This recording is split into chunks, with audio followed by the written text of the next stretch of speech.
Every day starts early for a textile engineer, even when the body says no.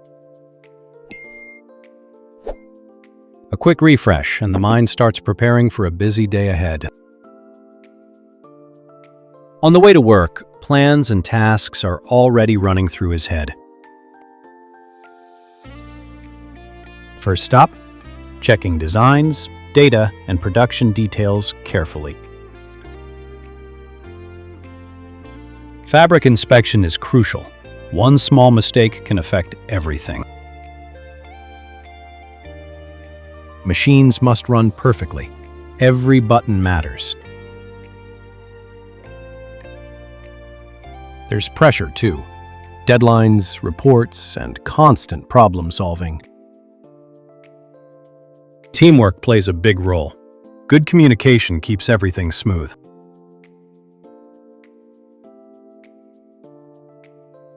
After a long day, there's finally a moment to breathe and reflect. It's not easy, but building something from threads to fabric, that's pride. Thanks for watching. Don't forget to like and subscribe.